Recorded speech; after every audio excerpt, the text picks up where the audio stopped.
trustee for Salt Creek Township, and I'm the one who put up all the signs and the ads in the paper. And myself and the board have been talking with the city attorney, Mr. Monroe here, and fire chief, Chief Moore, about the proposed increase for our fire protection. Now, I just want to be really clear. The township part of your property taxes is a really small part of your property taxes. I pay, maybe it's $1,000 a year for my property taxes. The township comes out to about $100 of that.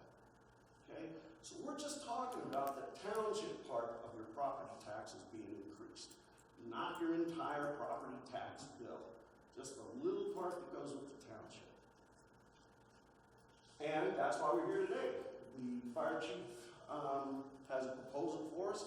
He's going to walk us through it, and then we'll take questions. Great.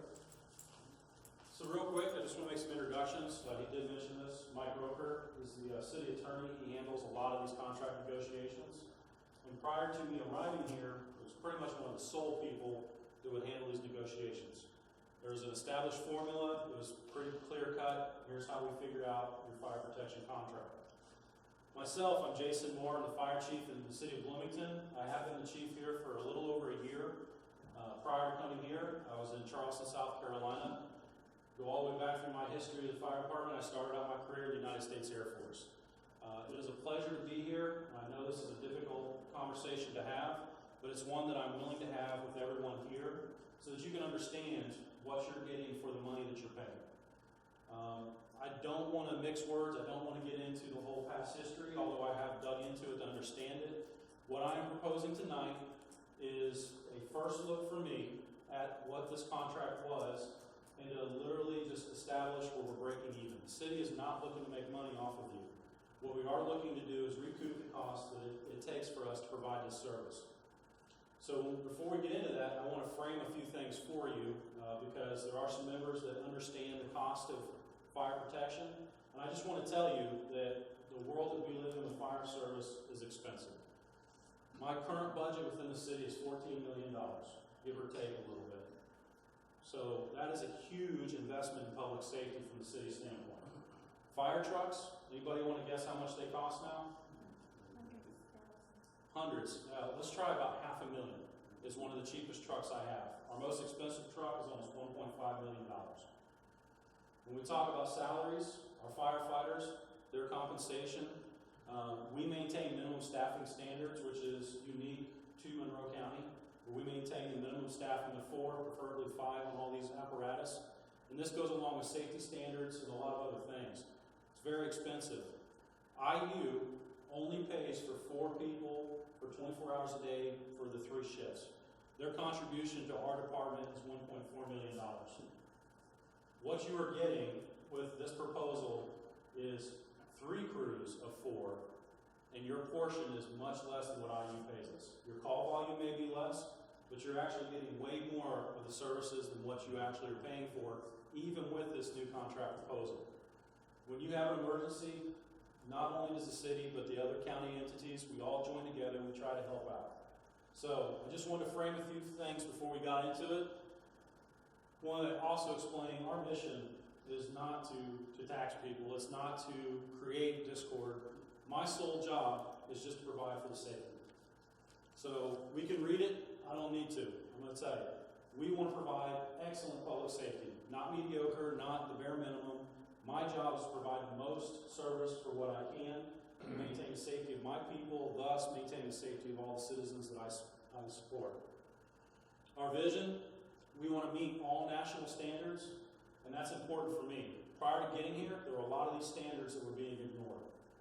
Those standards were put into place to protect firefighters' lives and citizens' lives. So by us ignoring some of these standards, we were able to do some of the jobs, like providing your service cheaper, but we were putting people at risk, both yourselves and my people. When I took this job, I took it under the premise that I wanted to make the citizens and my firefighters safer.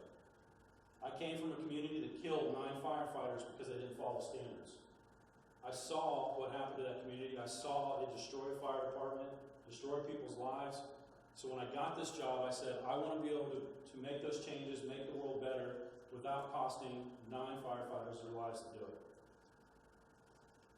So our stations, in case you don't understand, and this is really important, a lot of people don't understand where their fire protection is coming from. Your main station is our East Side Station, that's Station 4. At that particular station, we have an engine, a medium rescue, and a brush truck that is there 24 hours a day, 7 days a week, and it's staffed. We also have all these other stations, stations 1 through 5, and again, everything that I showed you on here is fully staffed. We do not run partial staffing on apparatus like some of our township counterparts. Personnel, I have 110 full-time personnel within the city fire department. So that's everything from the administrative people to the 102 operations, which are the ones that actually respond to calls. So again, I told you, it's pretty expensive to keep these personnel. Of my budget, a little over 90% of it is personnel. So when we talk about this contract cycle, wanting to align it with my union contracts, that's why.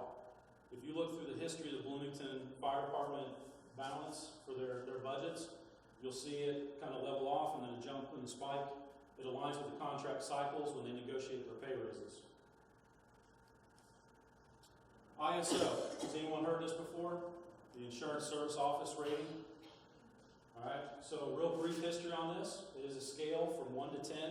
1 is the best, 10 is the worst.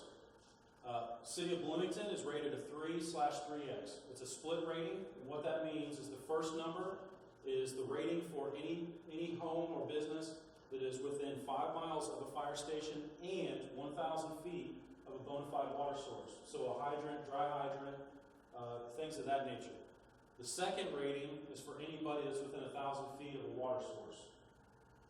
Currently, because we're on a year-to-year contract with SALT, you do not get to claim our ISO rating. So you're a 10.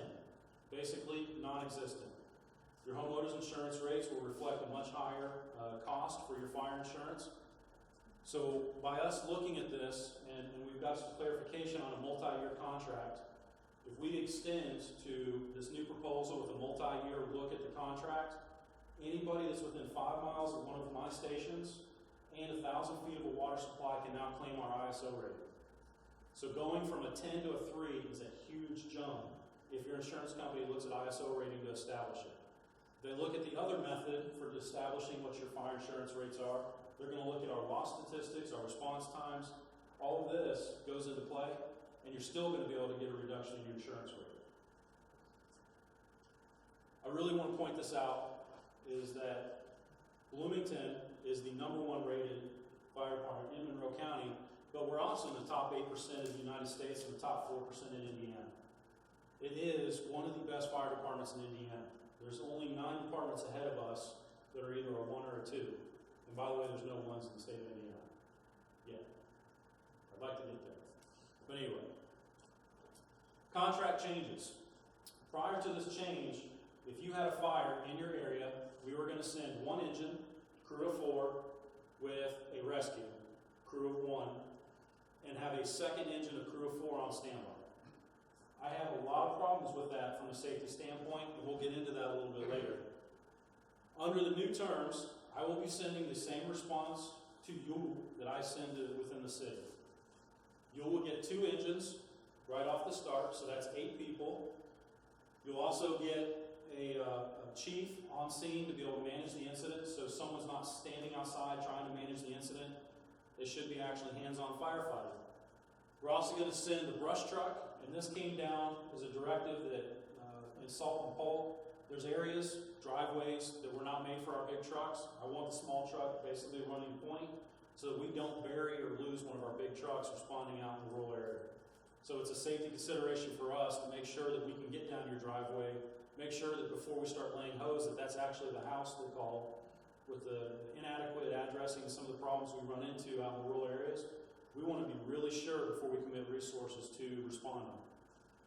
We're also going to be putting the fire inspector if needed, and as of right now, we're running a test where we pulled the big rescues offline and we're running a smaller SUV squad. That gets assigned to the call as well. The reason why, and this is my #1 reason, Within the city, I say you have to have this number of people to be safe. Prior to this contract change, we said, well, but if you leave the city, good luck. That's not good for me. I'm in the business of sustainable fire protection services, not to throw everything at it and hopefully we'll kill someone. We'll have to hire a replacement. None of that is in my vocabulary. There's a right way to do it, and for me, it's to follow this NFPA 1710 standard, which says if you're going to respond to a single-family house fire, which is roughly what your entire area is made up of, you need to have 15 people. The current contract, I'm sending 4, maybe 5. There is no safety net. There is absolutely nothing that if something were to happen to one of my firefighters that we can perform rescues. And again, with the response times, that means that I could kill one of my firefighters trying to save your house. I'm not okay with that. I was never okay with it. I'm really never going to be okay with it. Under the new contract, you're going to be getting 12 to 16. 12, if we determine it's a small fire that we could easily handle. If it turns into a larger fire, you can always get more than that. And again, this is based upon what I told you. The 12 is the 3 engines. Okay?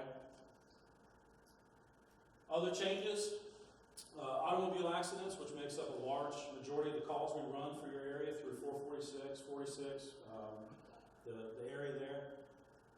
Currently, we just send an engine. Maybe the rescue, but we've changed our response policies. There are different roles at those scenes where we need to make sure that we're safer. I also need to make sure that I have enough apparatus to block off the road, because believe it or not, people still try to drive around a big fire truck when it's blocking the road. And I'm not going to lose a firefighter because we don't have the road blocked off appropriately.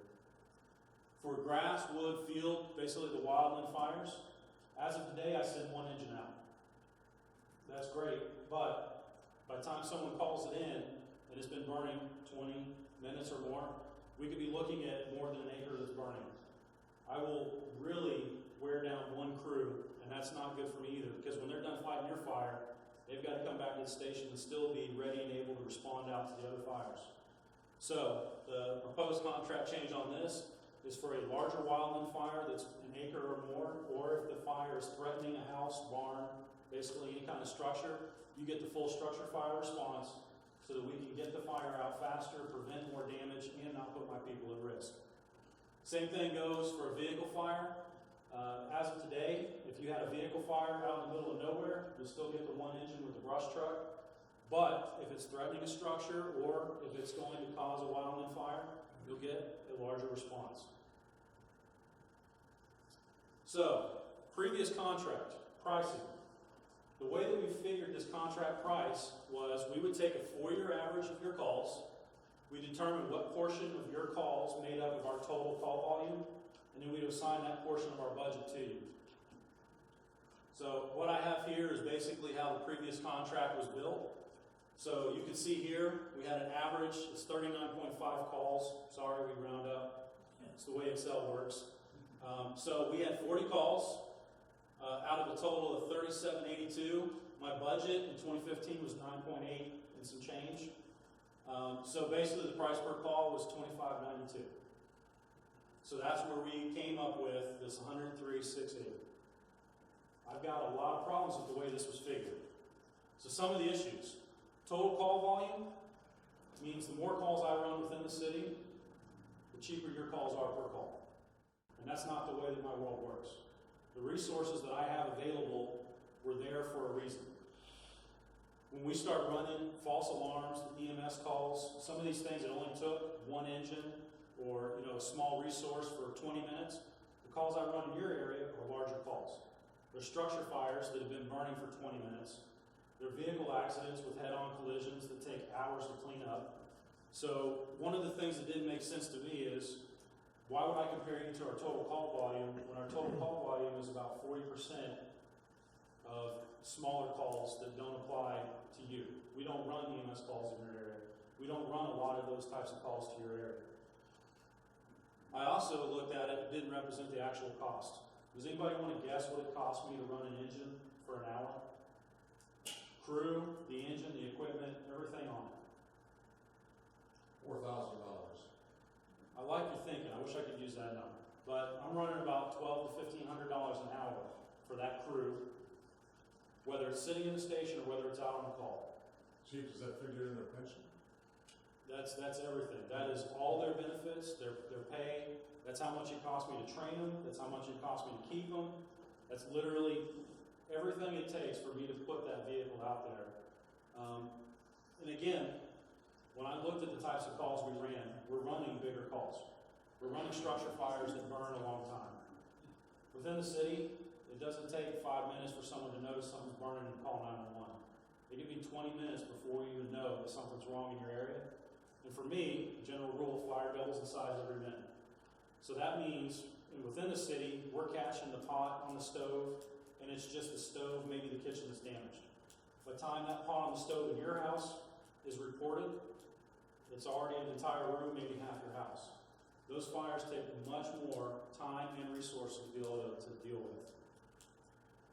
Another problem I saw from a business standpoint is if you have a drastic change in your calls, it becomes basically your township doesn't have the flexibility to be able to meet that demand.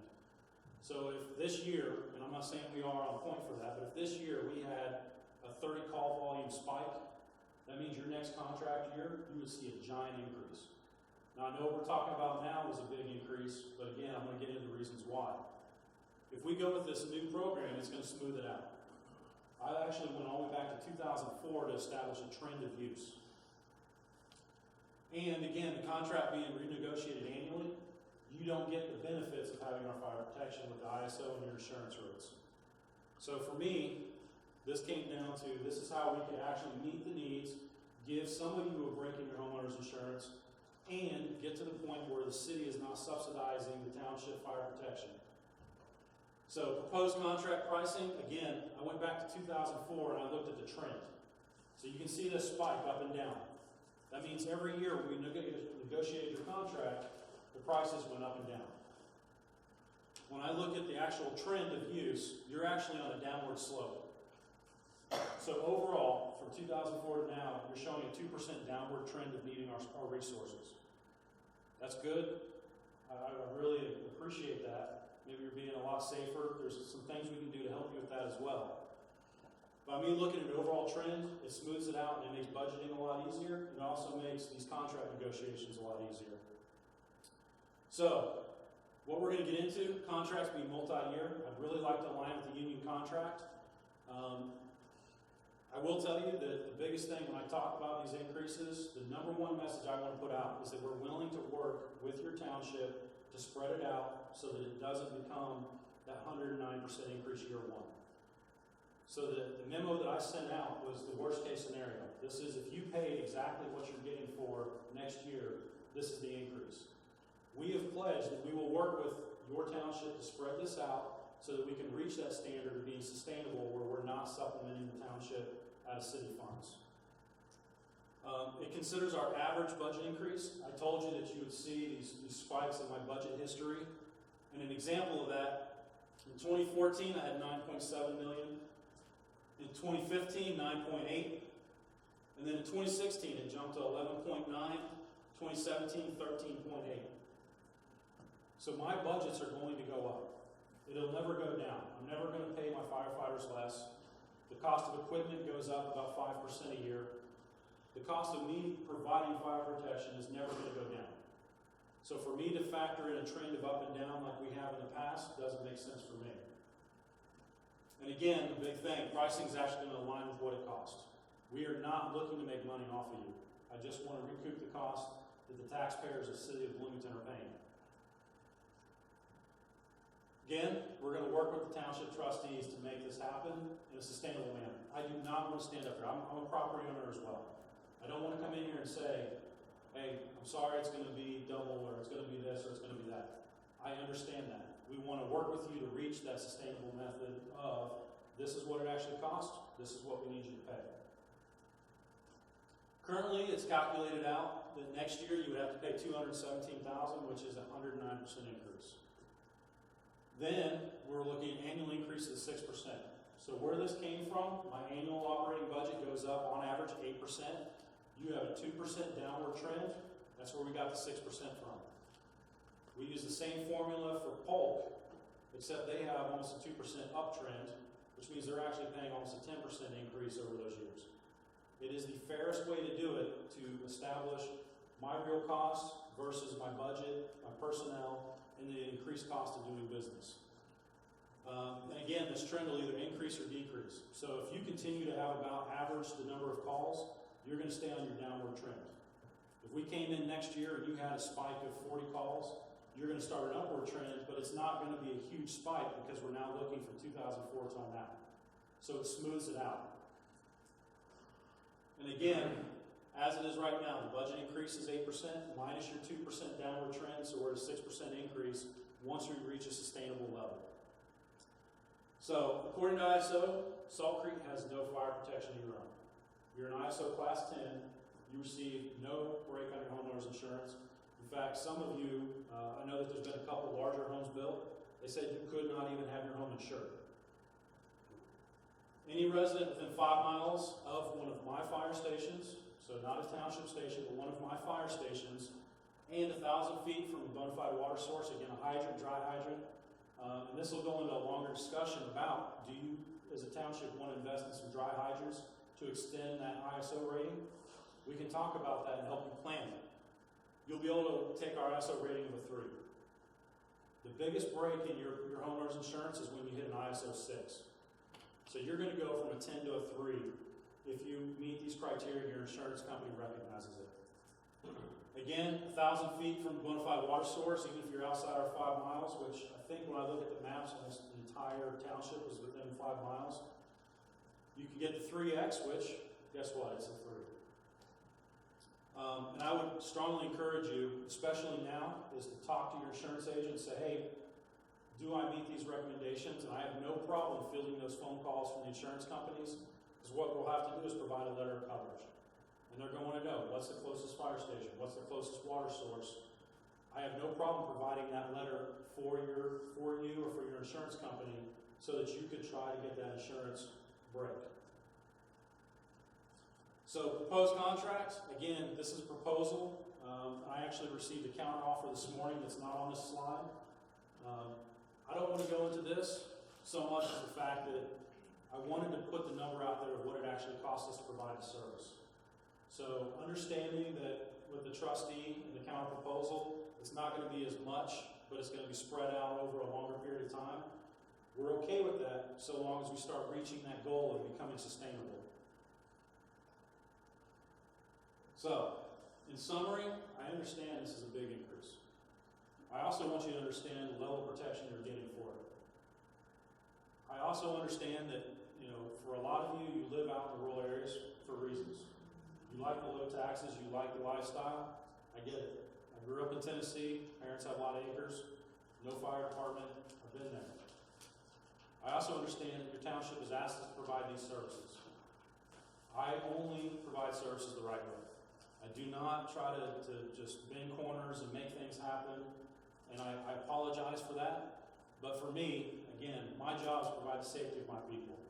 And by me not providing the resources on these fires, I'm putting my people at risk, and that is unacceptable to me. So for that, that's why you're seeing your increases. I cannot do business at a bare minimum. That's not the way we work.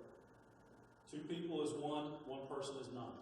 That's the general motto of the fire department, and that's what I have to go with.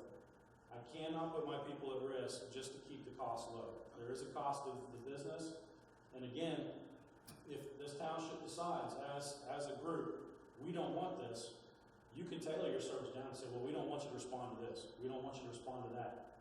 I would caution against it because the calls we're going on, people do die, can die. We're not running all the little calls that we run within the city or that the townships run outside the city.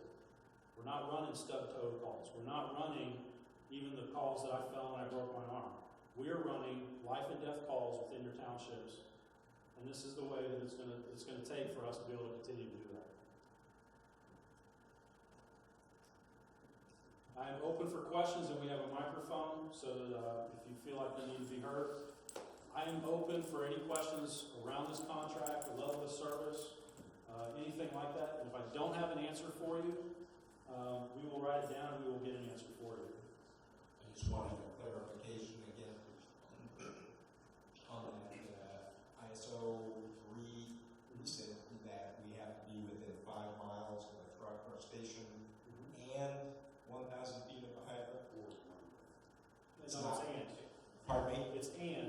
be the first one. So you have to be 5 miles, within 5 miles of a fire station, and 1,000 feet of what ISO dictates as a bona fide water source. How do we find out if we're within 1,000 feet of the bona fide The water? biggest thing I could do is I could outline where your hydrant locations are. So the last hydrant leaving the city, we could actually draw it out on a map and say, here's your 1,000 feet. But the other thing, and this is where we get into, is if you have a pond, you have some type of water source, a small investment in us being able to hook up to that pond becomes a dry hydrant, and then you qualify. So I can get into specifics of it. It's a lot of math, what ISO requires for flow rates. I don't want to do that, but what I will tell you is I will work with each and every one of you, if you want to see what you can do to extend that water supply coverage to your property. Lake Monroe count as one of those water supplies. Could, if it has a dry hydrant location. So again, Put that in. yep. Does flush hydrant count as a water source? I'm sorry, what? Does flush hydrant count as a water source? Flushed hydrants. Yeah. Uh, You have them on a lot of your 4-H water corporation. I was in Eastern Water Corporation, board director for a long time. And we could not enough off the flush hydrants. Okay. I would say that we would have to evaluate it to see if it meets the guidelines. The biggest thing about any non-supplied water source, it has to be able to flow X number of gallons per minute for so many hours. So what I would say is if you have a question like that, a lot of these are going to have to be a one-on-one. We need to evaluate and see if it counts. Here we go.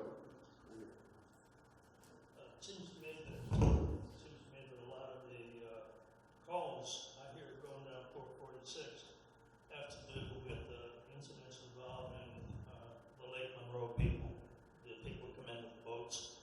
Is that inaccurate? And if not, are we somehow carrying the load for every tourist that comes here and gets in trouble on the lake? I would say we don't track statistics on where they came from, whether they're your residents or whether they're passerbys. I don't know. I would say just like the city, we're only 86,000 people, but annually there's millions of people that come through. We foot the bill for visitors as well. You are responsible for the geographic location, so the jurisdiction boundaries of your township. Provide those services if you're going to do it. So again, I don't have statistics on whether it's people that live within Salt Creek or whether it's visitors. But I appreciate it. One of you could look into it because we don't have a lot of people in this township. I'm not quite sure why we should cover the burden of everybody that's coming from Lafayette or down from Tennessee or wherever. You have to have a boat on the water. Could you break that down for us in some future discussion? Not sure if that information is collected. we don't collect a lot of that information. We go to the call, we collect names. There's a possibility that if they have a driver's license, we have their address. But it's not something that we routinely collect. Yeah, in theory, though, you get the point I'm making. I do. Thank you. I can address that real quickly if you like. If you go to Indiana Lake or Indiana Beach and have a traffic accident, those people are going to be responsible for you, or me, or anybody else. That's the burden that we have. We are going to take care of the traffic accidents that are on 446 and 46 in the township. And same thing's going to happen when I go to some other state or some other township and have an accident like that. It's just the way it works, and I'm not sure anybody wants to look at breaking it all down and sending the bill back to northern Indiana for something that happened down here. Yeah, Don, but my point is, excuse the figures that the chief here is using on the kind of calls that we're putting through. It does. And it doesn't seem equitable, and it seems like the city of Bloomington or the county of Monroe could factor that in to the bottom line prices we're going to have to pay in taxes to cover everybody that goes to bring dollars into Bloomington while they're here from out of town. I don't know that it should be our burden. Point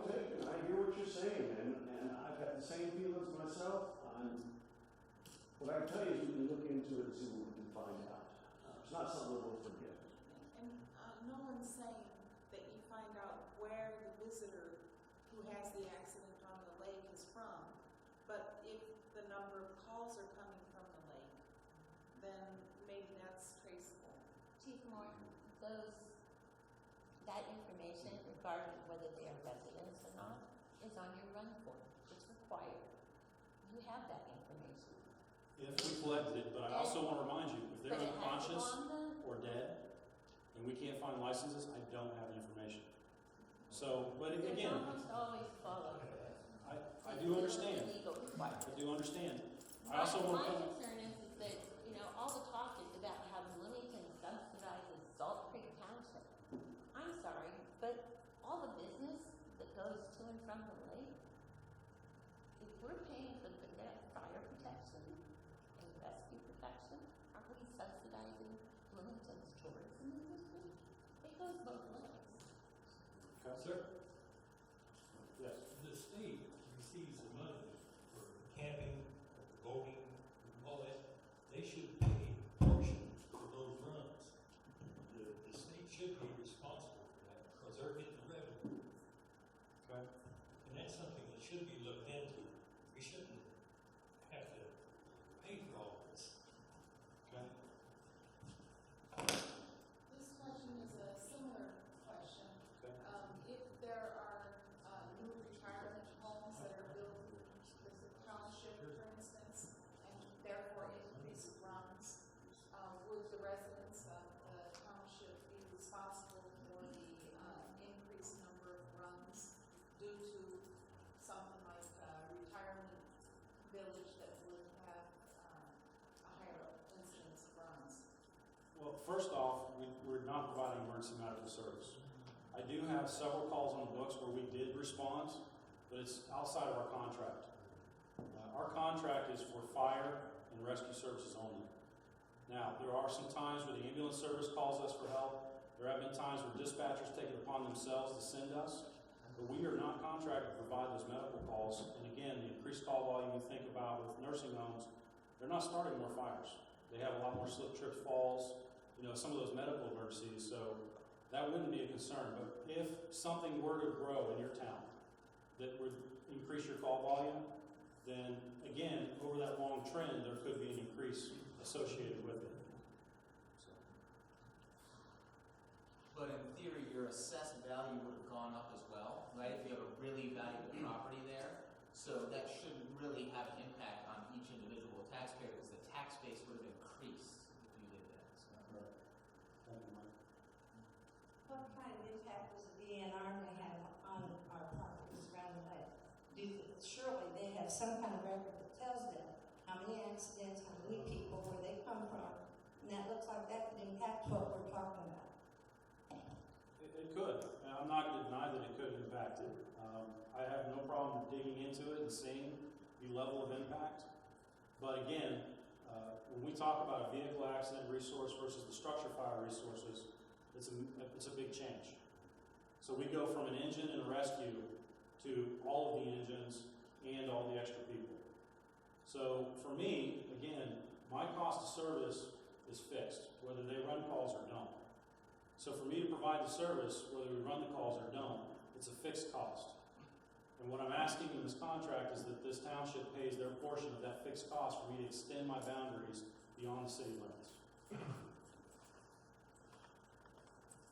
I'm going to make a comment about some of the questions about wondering where people are from with our services. That would be a horrible thing if you were trying to determine when somebody needs help, where they're from. And we, all of us, our property values have increased greatly because of Lake Monroe being there, access to the lake, all that kind of stuff. It's done a lot for SaltCreek and increased. Yeah. I don't think you're understanding the point I'm trying to make. What we're saying is, Your point about the state and DNR contributing to it is a great one, but I don't think we'll ever do it. I agree with it, but you get the benefit if you drive into Bloomington and have a wreck on East 3rd Street and you're not in the township, they're going to respond just the same as if you have a wreck in our township. And you, I'm not saying we shouldn't service people from Tennessee who are on the phone routing out of but the I don't know, but I don't know how you're gonna do it with the tap and with building Nobody wants to another sort them out. place. We just wanna know what's hitting, what we're paying percentage. Yeah, that, I agree, but it's, you're getting somebody else to pay for it after the fact is gonna be a, Well, what we're saying, almost the impossible. state is For the state, and they should pay a portion of that. you told me what IU pays, and it's a pittance for compared to people that live in. That's right, they've done that for years, and I don't know how to get above It's that. time to stop it, because every increase in ours. Got a couple of other questions over here. Go ahead. Chief Moore, I just wanted to point out, well, I live on Oak Ridge, and we have maybe 15, 20 houses, and we don't have fire hydrant. And my neighbors and I talk so often, and we have water lines and all, how difficult it is to have a fire hydrant in our community. So I address you, so I don't know who was trustee or who needs to know that we feel a lot safer if we have a fire hydrant present. That's something that the chief and I could definitely discuss, and the township We'd like a fire can hydrant. make happen. Maybe next week, but we can work on that. We got the water line, Yeah. just like that fire hydrant. I would like to point out that up until this year, when we talked to ISO and uncovered that going to a multi-year contract, you could actually obtain our ISO rating. This was a moot point. Now that we understand that you could actually see a reduction in your insurance rates, it makes a lot more sense to start looking at these types of upgrades. And again, I don't expect city water to run out to your area. But if we could identify good water sources that meet the need, that actually count, one, you get your break, and two, I don't kill people trying to get water from the city to you. So for me, it's a win-win situation. I help you identify water sources, you get a break in your insurance rate. I actually can do my job much safer and faster than what it is right now, which is use our water, come back to the city to fill up, go back, use our water, come back. This back and forth is a nightmare for me. So I would say that with this new outlook of the ISO rating being able to be applied to you, we should probably, as a community, start investigating where these water sources are and how we can extend that water protection more than what it is today. I think it'd be very helpful to have like a demographic of where all the wet and dry hydrants are. Okay. That would be very helpful on that. Not a problem. Now, I know for a fact up in Inverness Woods, there's a fire hydrant there, and on the upper half of Night Ridge Road, there are exactly 5 fire hydrants up there. I went myself, counted them, and took pictures of them. Then my next question, my cousin's house burned down on Swartz Ridge. The truck went all the way back up to Morse Pike to fill up with water, and I was kind of wondering why they went to Morse Pike as opposed to going to Inverness Woods. I can tell you, I don't know the specifics about that incident, but I also know when you get to the outskirts of the city, the hydrants are not as good. So within the city, they're gridded, so they receive water supply from multiple areas. At the outreach, there's a lot more silt, debris, problems, and low flow. So when it comes down to that, I'd much rather connect to a hydrant I know is good than one that may have an issue. We got a question right here. Okay. When you make a run for a car accident, take information down, do you send the bill to the insurance company? We do not. We do not do any internal billing. I do not have a mechanism to be able to bill out for my services. So no insurance company will pay that. No. Public service. No. Essentially, from my understanding, that would be double taxation. Because we tax for the service, and then if we send a bill, that's technically a tax. So it would be double taxation for the same service. It's illegal for fire departments to do that, except in very limited circumstances. Tennessee, I think, has that. If you have a hazardous waste spill, you can bill that back, but there are very limited exceptions to that rule. Anything south of Inverness Woods is Experimental Water Corporation. And they have an 8-inch main that runs down to 4.6. Any of the branch lines that comes off that is 3 or 4 inch lines, and the only thing they have on there is flush hydrants. And the other part of the project collapse the lines. Okay. I don't know specifics about what you're talking about, but we can look into it. I will tell you that the trucks that we run normally have about 1,000 gallon per minute pump. So if we're not careful in these rural areas with the lower, smaller water mains, we can crush them. Create enough vacuum inside the line to crush it. So when we come out, these are the evaluations and the tests that we're going to have to run to see if it qualifies. Because the other problem is if you're using that water for anything else and we crush it, that's not good for you. So again, when it comes down to the water supply issues, I personally am more than happy to deal with this on a one-on-one. Say, hey, I've got this, does this count? We can come out, run the test on it, and see if it actually counts. Okay?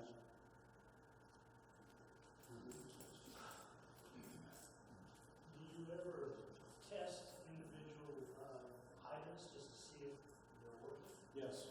The city of Bloomington does a flow test. They only have to do it every 5 years. Currently, they're doing it every 2 years.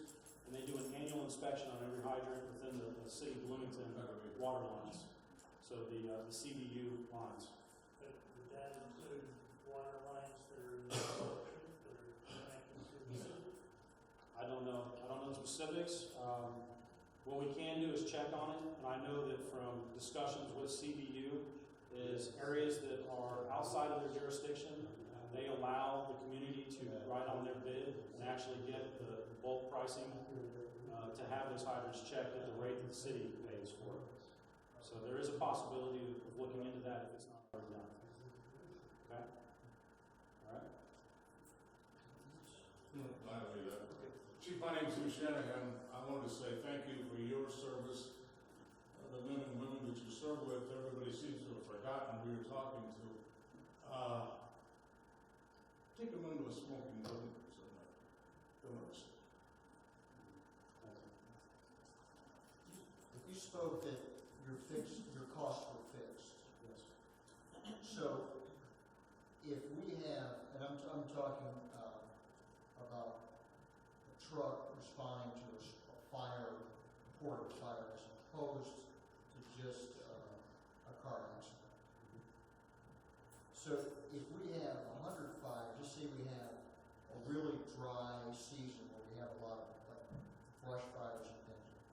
If we have 100 incidents of actual response to fires versus a wet year when we only may have 2 or 3 or 5 structural fires in the township. Does that ever look at usage? Because obviously your fixed costs are with labor and machinery, but you're going to have some unfixed costs, like I don't know if you purchase water or if you at least fuel and things like that. So if we have high versus low, is that ever averaged out, or is it just this is a fixed cost and this is your area, so this is your charge? I run it off of fixed costs because my variable costs, things like we talk about fuel, is so minuscule in a multi-million-dollar budget, it doesn't make sense to calculate. My fuel budget is about $40,000 to $60,000 a year. So for me to say I spent $2,000 more fuel running the calls in your area, it doesn't make sense for me. It's a lot of work for pennies on, not even pennies. We're talking fractions of cents in the overall contract. So that's why we decided to run everything as a fixed cost. Here's my annual fuel budget. We run this many calls. This is how much it costs. So we do take into consideration some of those variables. But again, for me, the variables that I deal with are very minuscule, and they're not really worth calculating out. So running them all as a fixed cost is the easiest way to do it. And on a business side, it makes a lot more sense than trying to figure out fractions of pennies. So thank you for the question, Ron.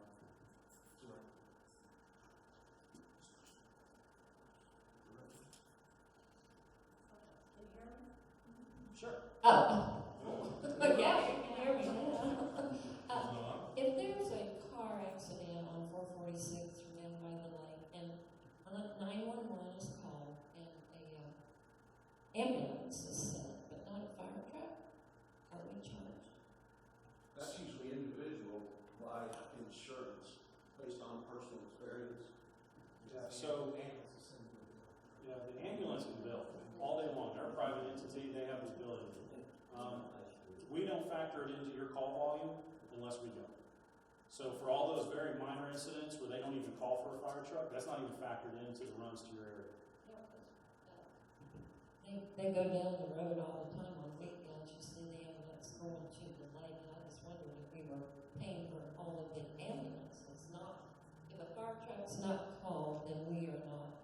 is correct. And what you're gonna find if you start looking at it, it's a lot of heat injuries, water-related injuries, and those are 911 EMS calls, emergency medical calls, and we don't provide those services to your area. So we're not called on that. And the people that have the emergency actually pay the bill through the 911 EMS provider. Or their insurance. Or their insurance. Yep. This is a point of reference. How far is this church from Station 4? I don't know off the top of my head. Did you pull that up? I'll give you the Repeat numbers. that question, sir, I couldn't. Oh, I wanted to know, as a point of reference, how far this church is from Station 4 that responds to Salt Creek. We'll run it through our friend Google over here. Let's move on to the next one. So I think one of the things that kind of sticks in our craws a little bit is when we keep hearing the word subsidized, like somehow Bloomington is subsidizing us. I don't quite understand where you're coming up with that word, and can you find a nicer word? Okay. I'll be more than happy to use a different terminology, but basically, when I evaluate the cost of service, and it is less than what you're paying, that means that the citizens of Bloomington are covering your bill. That's what that means. So, like I said, as of today, with me sending the resources, you're paying $103,000, $103,680. I tell you that it's actually costing me $213,000 to provide that service, then we are actually footing the bill for us to come out into your area.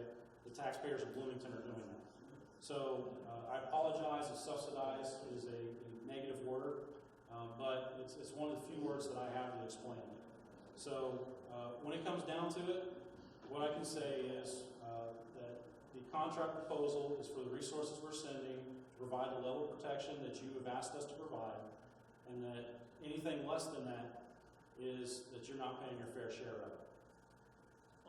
It would seem to me, what shall I say, polite if your presentation were accompanied by at least one member from the county council, or hell, I'd settle for the Bloomington council. It seems as if we're talking to a department head who is sort of setting his own figures, and I'm not sure where the figures are coming from and who's substantiating them and what the take from our elected officials are on these numbers. I mean, nobody here voted for you. I don't mean to be disrespectful, but it's like bringing in a general from the Air Force telling us what the Department of the Air Force is going to need next year to put the bill for their cost. I think I appreciate Don being here. He is, in effect, our elected representative. But this is a county issue, would it not be? And I think we need more voices on it. Okay, one second. We'll put that down. What I will say is that you're contracting with the City of Bloomington Fire Department. So the contract is originated from my office. It runs through the city processes, through legal, through the controller.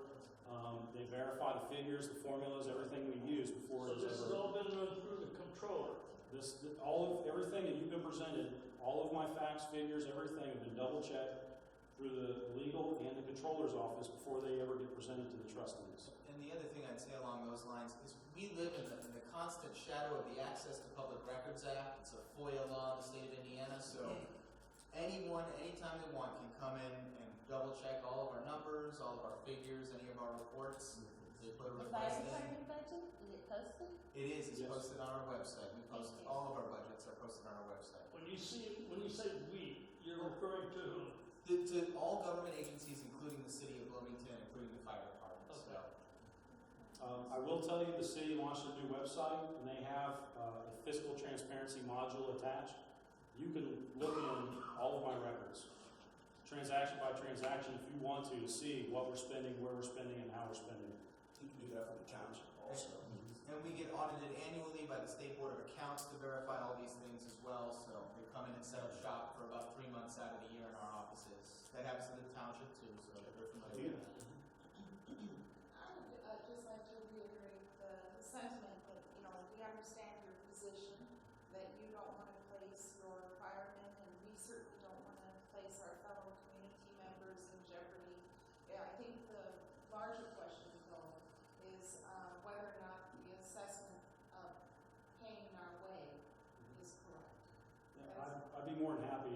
sat down and talked about the numbers. And again, I don't have any problem presenting that detail of a report. And if that makes it go over better, then I'm more than happy to do that. Questions actually for Mr. Cosby. You can call me Don. Don, thank you.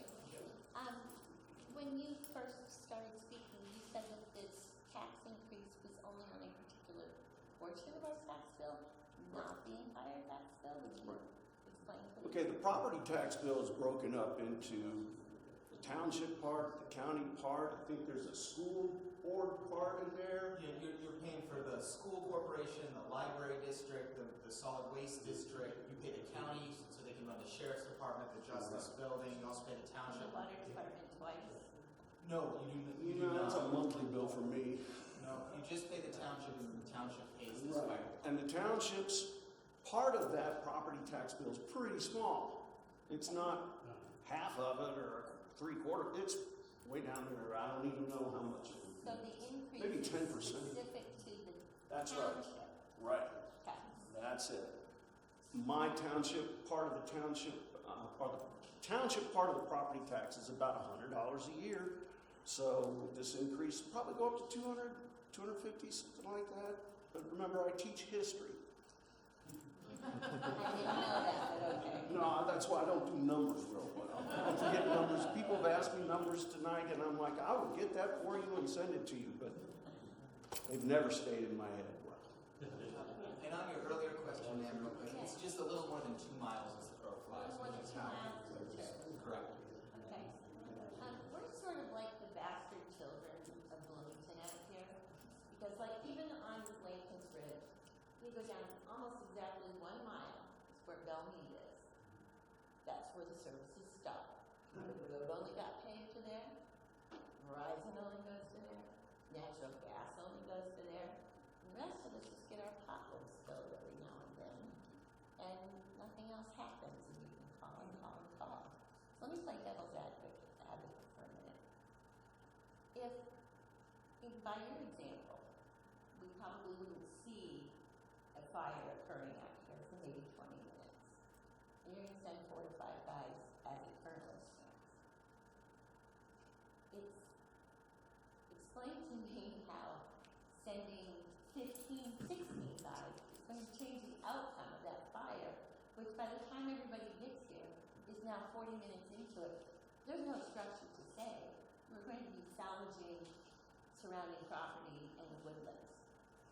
And you're right, with the response times we're looking at, being able to find viable life, being able to save property to the point of you could rebuild without having to tear it all down is very minimal. What I'm saying is that you want fire protection service, and the only way for me to do it is by the book, which is that many people. And So again, 4 to 5 or 15 and 16, firefighters have to protect themselves first. That's the rule, right?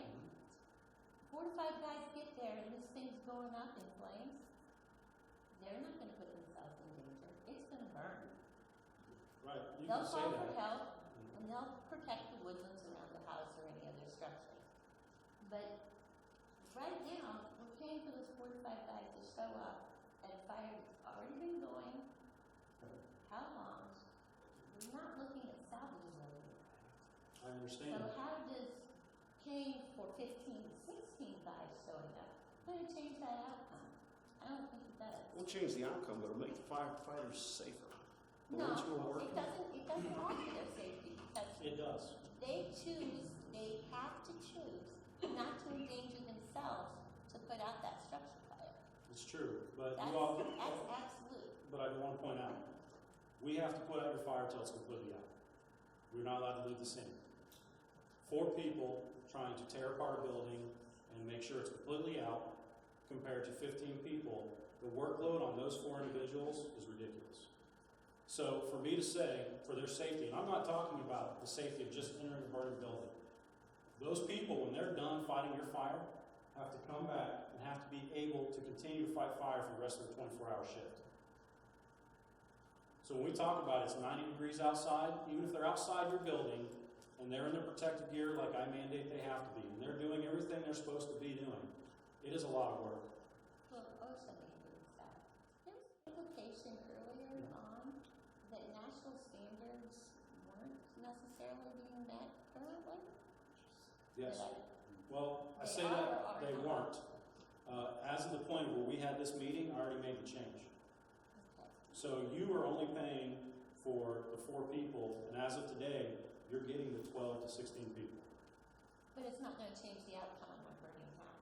No, but it's gonna change the outcome for my people and their safety and their ability to continue to do their job after the fire is But your going. 4 to 5 guys, when they show up, can't salvage it, have to do the cleanup, have to ensure the fire's out, are going to call in a second crew, correct?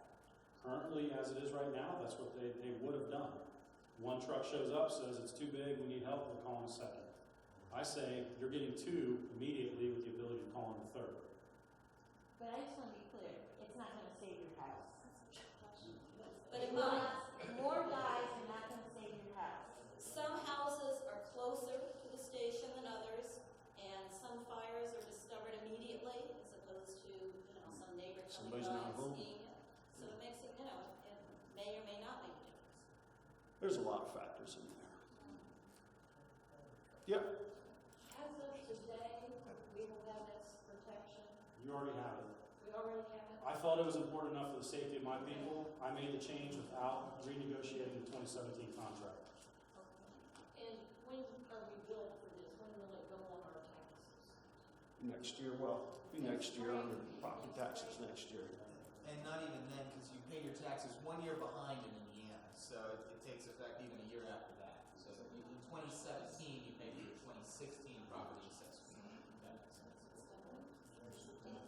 Well, I'm kind of curious, all throughout the years that I've lived out here in my life, I was to the understanding that Salt Creek Township had been paying for a fire truck. So I'm kind of curious, where's that fire truck that, I don't know. Right up there at East 30th Street. Excuse me? It's paid for, it's right there at East 3rd Street, it's Well, got I mean- paid for by Salt Creek Township on I'm it. just kind of curious what else it is that we're, Well, that fire truck, paid for our fire protection for 5 years. So we bought that fire truck, and Bloomington Fire Department provided us with fire protection for 5 years for that. Unfortunately, the trustee at that time made a 10-year loan for that fire truck, so we had to continue to pay for the fire truck when it wasn't giving us fire protection. That caused hiccup in our finances, which we figured out and got through. It's done now, thank goodness. And I will tell you, this year, that engine's being replaced. The city's paying for it, and then ask you to pay for it on top of your contract. So a new engine is being bought for Station 4. The bid just went out in the paper this Sunday. So the city is, again, we're gonna buy the truck because we need it for the city. It extends out to you. And again, past history, negotiations were made to be able to basically barter out the fire protection contract with the truck. Trucks don't last forever. The truck that is at Station 4 is a major problem for me. We put almost $100,000 worth of maintenance into that truck this year alone. Okay? So for me, replacing it is the most logical business. And again, the cheapest truck that I have is almost $500,000. Okay? I'm curious, how many miles can you put a year on those trucks? I don't know. I don't know on average. We don't track by miles, we track by hours. Hours. So I can pull up for that engine. We have all the statistics back in the office. I don't have them with me. Throw his hand up right now. I'm sorry. Good job. In contrast to the trustee ID numbers, Maybe you can help us with this then. I've taught government finance for 43 years. So let me assure you that those cost numbers are perfectly fine in terms of costing for budget purposes, but they're completely bogus in terms of deciding what particular level of cost amounts to say net contribution to the city or from the city. Well, first of all, let me just ask a specific question. That fire truck that you just talked about wearing out, was it only used to run the Salt Creek? It wasn't. Okay, there you go. We bought it for the city of Bloomington. But anyway, so Salt Creek Township has 1,500 population. little bit, but City of Livingston has a population of upwards of 80,000. Okay? No, maybe 83, something like that. Right around 80, I think the highest one. Salt Creek Township has how many industrial facilities? I think the answer is 0. 0, sure. Got a couple restaurants. We got some restaurants. We do have maybe 5 commercial establishments. Maybe. Okay. How many places do we have with multifamily residences? How many apartment complexes do we have? Just one is all I can think of off the top of my head. Sparks Ridge. Do we have? Oh, yeah, there's one right there on, I don't know if that's in the township. Yeah. That's Orchard. Okay, so we got one. Mostly single family homes, mostly just, we don't have any schools to worry about. We don't have any hospitals to worry about. So we basically don't have high cost kinds of things that we provide fire services to. So the real question is, in determining whether there's a subsidization or not, the question is, since we're such a minor piece of the whole business, and a very inexpensive piece of the whole business, the question is, if we would do something crazy, like contract with the Perry Clear Creek Fire Protection District in Salem City, how many firefighters would the city of Bloomington fire because they're no longer needed? And how much equipment would the city of Bloomington find redundant? That's the incremental cost. That's the cost you need to look at when you're talking about negotiating a contract. We'll talk to Clear Creek tomorrow. Any amount over that cost number involves a net contribution to the city of Bloomington. And I have no problem with, us covering our costs. I don't have a big problem with giving them a little bit of, they can't call it profit, net contribution. But these numbers are excessive. And the approach used to generate these numbers is not the right approach in this case. And that's it. Appreciate your question there, your statement. I guess it was a statement and a question. I appreciate the point you made.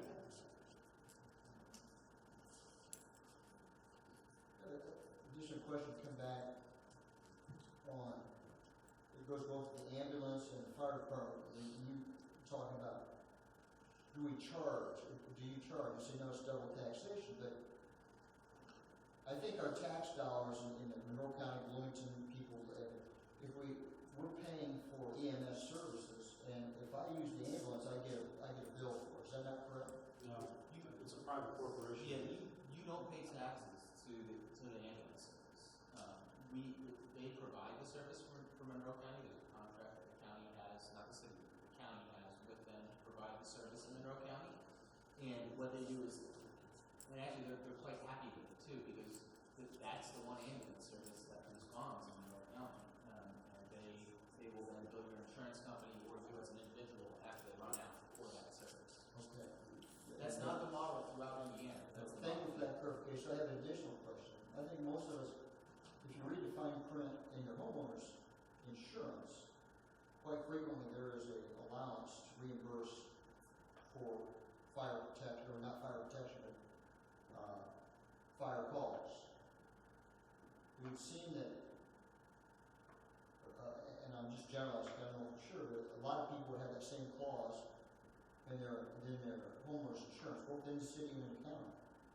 It would seem like maybe the city of Bloomington, and thus us, by subsidizing us, they could try to charge, or not charge, but access to that insurance, which is not going to cost us anything because it's already included in our premium, but would help almost be like a user tax for the people who are utilizing the fire services. you say you don't have a collection mechanism, but maybe you should explore that to help the further court or the city of Bloomington should do that, because I know, look at mine, I need $1,000.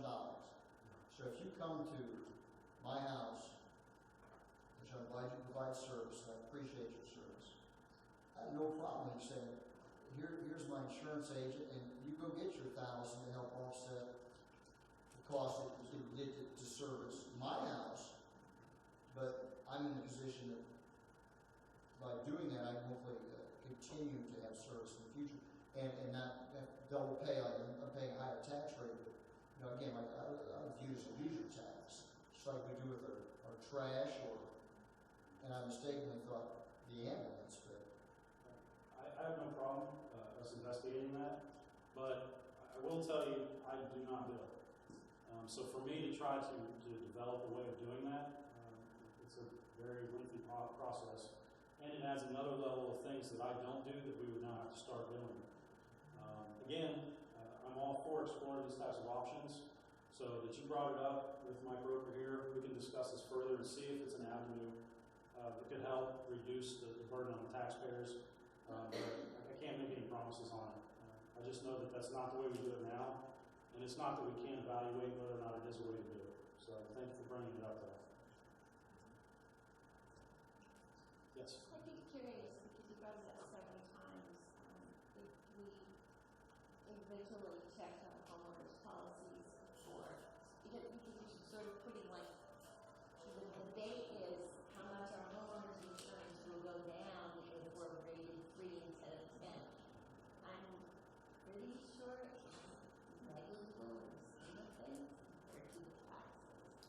And if we individually check, I think that we would find out that what our homeowners is now and what it would be if we were rated 3 instead of 10, we come out better now than the increase in taxes. Now, as you said a few minutes ago, that if we came in here to the fire department, okay, which I have, and requested a letter, I am approximately 3/4 of a mile to the closest fire hydrant, and I'm rated at a 10. And when I came into the Bloomington Fire Department, they told me they could not help me. But here's the funny thing, one of my neighbors that lives a little further down from me got a letter from in there. I'm not understanding that. I don't know. I don't know when it occurred, but I do know without a multi-year contract, the ISO does not allow us to extend our rating to your area. So that was the big deal. We negotiate every year on a year by year. You cannot claim our ISO rating, whether you live right next door to one of my fire stations or not, if it's not within my jurisdiction. So this multi-year approach is what extends that protection and allows it through the ISO. I just want to be clear, has the rate increase already occurred? Is that what you're telling us? No. And so we do have a say? Yes, we're talking about this right now. Yeah. And this is mostly informational. And I don't want to be going behind you guys' back or anything, but Perry Creek Fire District called me yesterday. They want to talk to me. The board and I have talked about that. I'm going to go give them the courtesy of a visit, and we'll see. I really don't have a problem with the way Bloomington's done our fire services. You guys are always there, want to keep fire service. 100% increase. No matter what it is. Well, last time this happened, nothing like this happened. So that's why I wanted to do this. I want people to be aware. I just want to do this in a little bit better way than it was done before. And you kind of frame this, and again, I don't speak ill. Perry does a really good job of what they have. But they cover all of Perry, all the way down south to Monroe. They're looking to extend Indian Creek. Now, if they pick up your area as well, their 4 people that they have on duty, on the full-time people, are now extended, and they run every stub-toe call. So when they go on a stub-toe call in the south part of the county and you have a structure fire, they will not be available to come. And guess who they're going to call anyway? Is most likely us. So that's a consideration to make. You may get a low offer. You may get something that'll check the box. You say, I'm good with it. My taxes don't go up. the likelihood of you having a major problem is gonna go up as well. We are the only ones fully staffed, 4 people on an apparatus, 24 hours a day, 7 days a week. No volunteers, no callbacks. They might have another station. I would think that lot right across the street there would be a marvelous place for that, our district to put a stop. I see we have a mutual aid agreement with Perry, so they have to call you, correct? Yes. Well, it's countywide. So countywide, all of us have what they call a mutual aid agreement, which means just like the fire you saw in the paper, the carpet store, non-apparatus. We float over 1 million gallons of water to put that out. We had to call for help. There's no entity in this area that has the ability to be completely self-sufficient on a large fire. I want to assure everybody here that the board and I are not going to make a deal with Perry Clear Creek unless they give us stellar service better than what you guys can give us, and I'm not expecting that to happen. I'm going to be courteous to these guys, but I don't expect to be stunned by what they're going to do for us. So, I don't want any downgrading in service for us. Since we're worried about not having water for the trucks to fill up with, why can't we get some of these hydrants out here so we can, that's what we need. Well, we're going to explore that, and I mean, we got Lake Monroe, we got city water coming out here, so why can't we have it? These are all That things we makes can more explore. sense than anything else. sure. And We're paying, we're not being subsidized on the water, by the way, we are paying on the water. I would like to know, is there a map that, I can refer to indicating where the viable hydrants are in this area, how far I am from them? And I second this lady's suggestion that we could use a few more, and I would be willing to pay higher taxes to get those. right, right. That's more important than the others. We have the water, it doesn't matter who comes out, they can get it filled up and put our fires out. I agree. I agree, an investment in the community is needed. And we're perfectly, we're going to look at that. And if we can get that done faster, we will get it done faster. I think you should. Sure. Sounds like a good idea. When and where will we be able to find this map of what the dry hydrants? I know that I have immediate access to the hydrants within the City of Bloomington network. I don't know if there is a map that exists with all the dry hydrants and everything, but that's something that we can build and we can get if it doesn't exist. So I would hope, it's a large area canvas, that we could start working on that. But if you don't know it, These which other one is water supposed to will know help it? us do that. Well, that's not entirely true. If they are sanctioned dry hydrants, then they should be on our map. If they were someone installed and didn't tell us, they're not going to be on a map. So, I also have another question. this gentleman's had his hand up for a while. You can go to East Monroe Water Corporation, they can give you a map, I don't know whether it's hard for it or not. But if someone flush hydrant, that they are in the system. Okay. I The city appreciate of that. Bloomington has where all the other fire hydrants are. You just have to go downtown, or not downtown, but go over by South High School, that's where I went. Before I found all the hydrants, and they told me where everything was. So who told you where that was? The city of Bloomington, because my insurance, my homeowner's went from $1,000 to $2,700, and I have never had a claim, never. The building you're talking about is City of Bloomington Utilities. Yes. And it is. It's right over there by the high school. Behind So, that. yes. Chief, would you define a dry hydrant? Was that, you said connected to a pond or whatever in the compound? Yes. So a dry hydrant is. Lake Monroe is, can that be used as a dry hydrant? Can they set up things, or is the government complex to get through so bad that we can't? I don't know how to make it happen, but it's something that we should explore if we It can. hasn't happened to But a dry hydrant, by definition, is the connection I need to connect my truck to the water pipe, and that pipe is run out into a water source that is able to sustain fire flow. So like we're not going to run it out into a dry creek bed, but ponds, lakes, and again, our truck can pull water out of pretty much anywhere as long as there's enough of it. So again, So Lake Monroe qualifies. Lake Monroe will qualify, but again, for ISO, it has to be an established water supply. you know, we can throw hoses into the lake, and if it's not going to get clogged up with weeds or whatever, then we can pull that fire flow. Dry hydrants have filters, they have things on them to make it better for us. And it's already identified, so we don't put a truck at risk trying to get close enough to the water supply. Because our trucks do have their limitations of how high they can pull water up. A lot of, you know, math and science goes into it. So that's what I'm saying is we could identify these places. If they don't exist, the trustee and I can work on what is it going to take to get them into these places.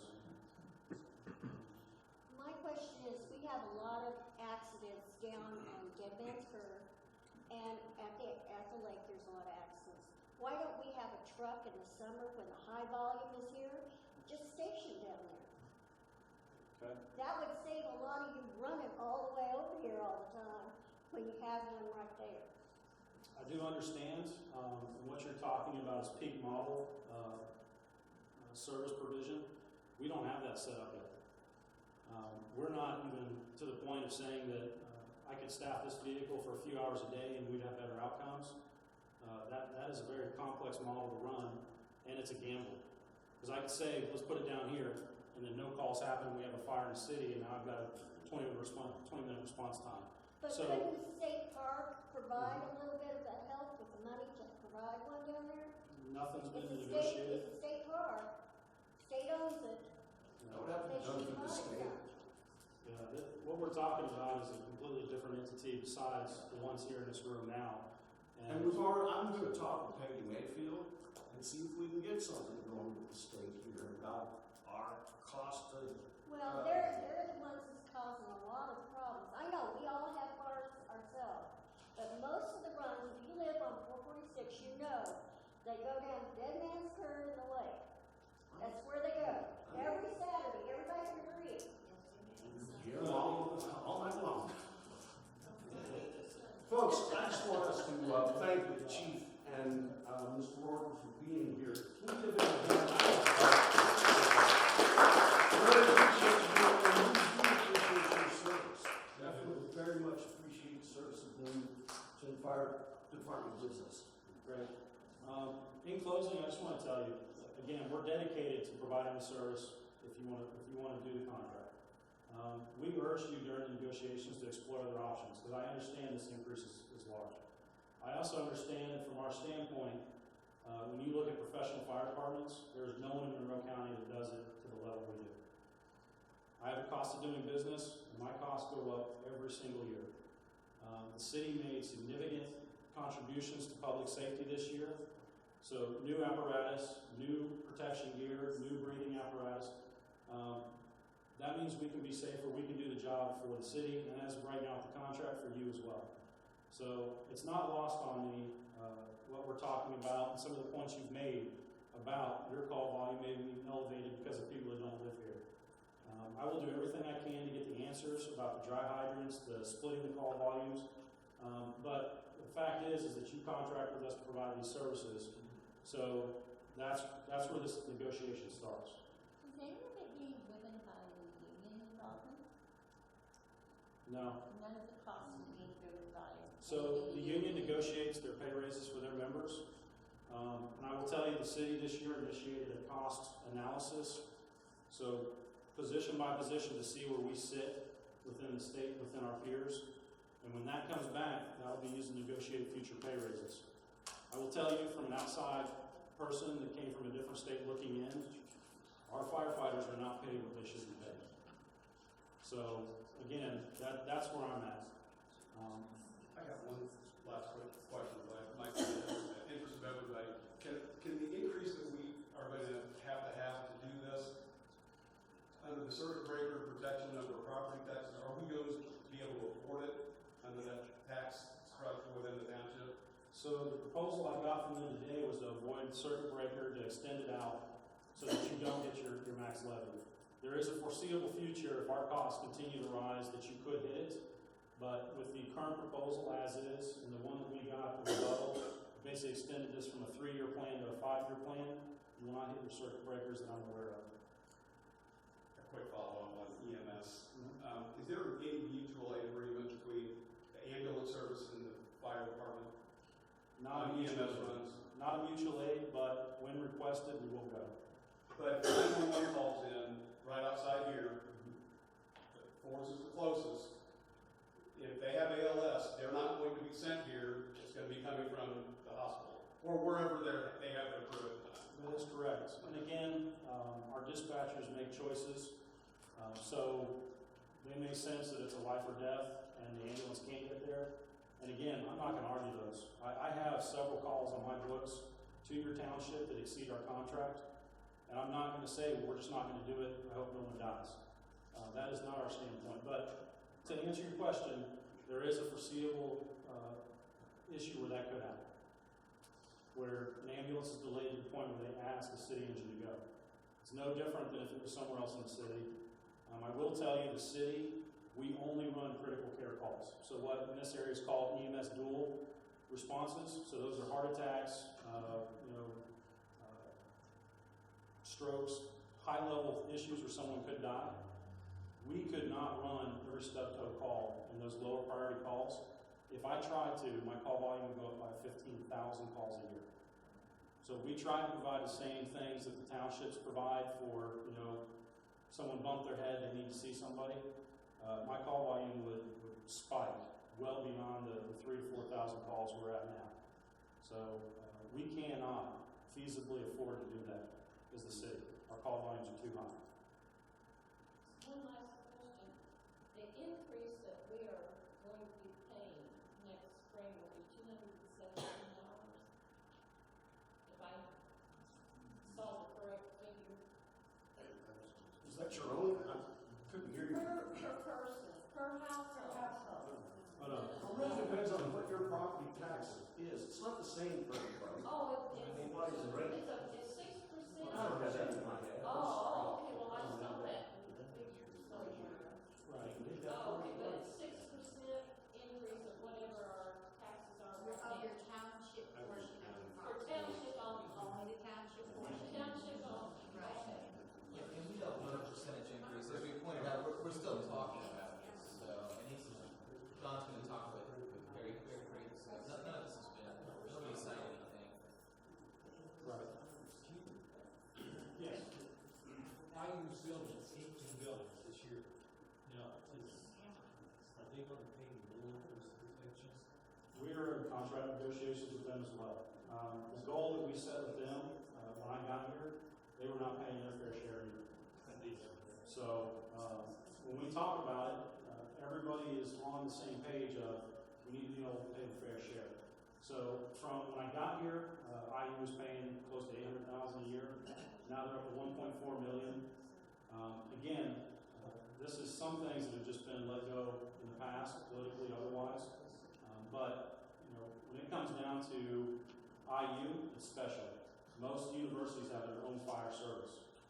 So if you go to Purdue, they have their own fire service and they work with the surrounding city.